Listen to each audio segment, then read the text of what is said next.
ஆசிரியர் பயிற்சிக் கழகங்களில் தேசிய மொழியுடன் சேர்த்து சீன மற்றும் தமிழ் மொழி பயிற்சி திட்டங்களை விரிவுபடுத்துவதற்கு அரசாங்கம் ஒப்புதல் அளித்துள்ளது. தமிழ் மற்றும் சீன தேசிய வகை பள்ளிகளுக்கு போதிய பணியாளர்களை உறுதி செய்வதற்காக இந்த மொழிகளில் அதிகமான ஆசிரியர்களுக்கு பயிற்சி அளிக்க இந்த முயற்சி கல்வி அமைச்சுக்கு உதவும் என்று பிரதமர் டதஸ்ரீ அன்வார் இப்ராஹிம் தெரிவித்துள்ளார். நாட்டில் எந்த ஒரு இனத்தையும் ஓரம் கட்டாமல் மக்களை பொருளாதார ரீதியில் வலுவூட்டும் முயற்சிகளை அரசாங்கம் அமல்படுத்தி உள்ளதாக அவர் கூறினார். இதில் இந்திய சமூகத்திற்கான திட்டங்களும் அடங்கும் என்று நிதி அமைச்சராக இருக்கும் அன்வார் தெரிவித்தார். நேற்று சுங்கை சிப்பூட்டில் SJKT ஹியூட் தமிழ் பள்ளியின் திறப்பு விழாவில் பிரதமர் இதனை தெரிவித்தார். வரும் அக்டோபர் 18ஆம் தேதி சமர்ப்பிக்கப்படும் பட்ஜெட் 2025 மூலம் இந்திய சமூகத்திற்கான அரசாங்கத்தின் அர்ப்பணிப்பு தொடரும் என்று அன்வார் தெரிவித்தார். இந்திய சமூகத்தின் நலனை அரசாங்கம் ஒருபோதும் புறக்கணிக்கவில்லை என்றும் கல்வி, வழிபாட்டு தலங்கள் மற்றும் வேலை வாய்ப்புகள் உள்ளிட்ட அனைத்து முக்கிய அம்சங்களையும் மேம்படுத்துவதில் தொடர்ந்து கவனம் செலுத்தி வருவதாகவும் அன்வார் தெரிவித்தார். தவறான தகவல்கள் பரவுவதை தடுக்க சமூக வலைத்தள பதிவுகள் மற்றும் காணொளிகளை சரிபார்க்குமாறு தகவல் தொடர்புத்துறை அமைச்சர் ஃபமி ஃபாட்சில் மலேசிய மக்களுக்கு வலியுறுத்தியுள்ளார். சமூக ஊடகங்களில் வெளியாகும் பதிவுகள் தொடர்பாக எச்சரிக்கையாக இருக்குமாறும் தாங்கள் பார்க்கும் எதையும் எளிதில் நம்ப வேண்டாம் என்றும் அவர் கேட்டுக்கொண்டார்.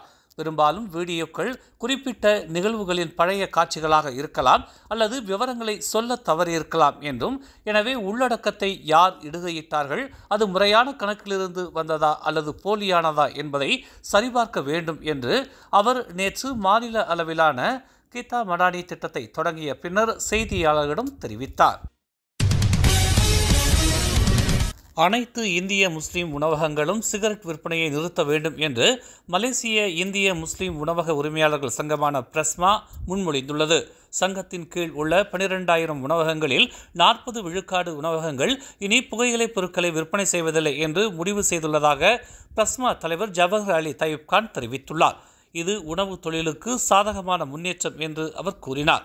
இருப்பினும் வாடிக்கையாளர்கள் தங்கள் வளாகத்தில் புகைப்பிடிப்பதை தடுக்க தவறியதற்காக உணவக நடத்துனர்களுக்கு அபராதம் விதிக்கும் சட்ட விதிகள் குறித்து அவர் கவலை தெரிவித்தார்.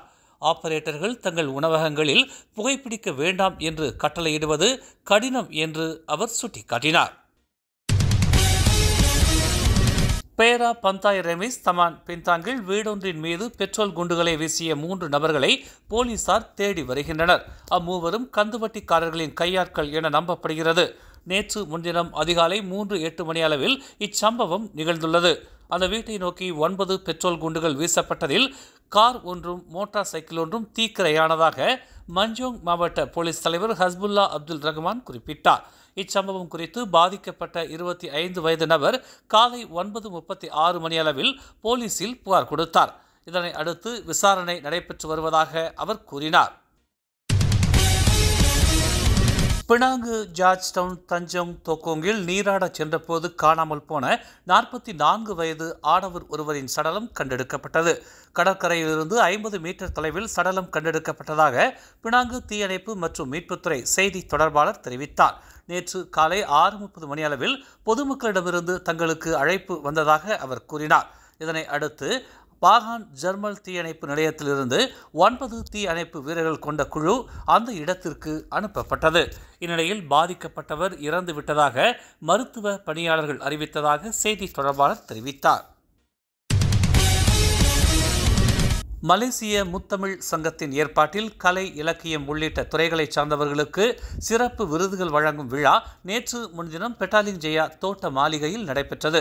இவ்விழாவில் இலக்கவியல் அமைச்சர் கோபிந்த் சிங் டியோ கலந்து கொண்டு விருது பெற்றவர்களுக்கு சிறப்பு செய்து விருதுகளை வழங்கினார்.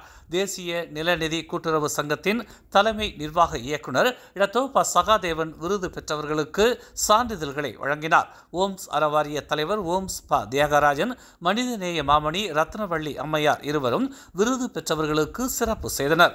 இவ்விழாவில் நீண்ட காலமாக கலைத்துறையில் கலை கலாச்சாரம் வளரவும், மொழி இலக்கியத்துறையில் தமிழ் படைப்புகள் கவிதை துறையில் ஈடுபட்டவர்களுக்கும் இலக்கியவாதிகள், அறிவியல், விஞ்ஞானம், புத்தாக்கத் துறையில் சாதனை படைத்த பலருக்கும் விருதுகள் வழங்கப்பட்டன. இவ்விழாவில் பத்து நாடாளுமன்ற உறுப்பினர் பிரபாகரன், புந்தோங் சட்டமன்ற உறுப்பினர் துளசி மனோகரன், செந்தோசா சட்டமன்ற உறுப்பினர் டாக்டர் குணராஜ் ஜார்ஜ், பேரா மாநில தமிழர் திருநாள் விழாக்குழுவின் தோற்றுநரும் வழக்கறிஞருமான மதியழகன் உள்ளிட்ட பிரமுகர்களுடன் 1000க்கும் மேற்பட்டோர் கலந்து கொண்டு சிறப்பித்தனர்.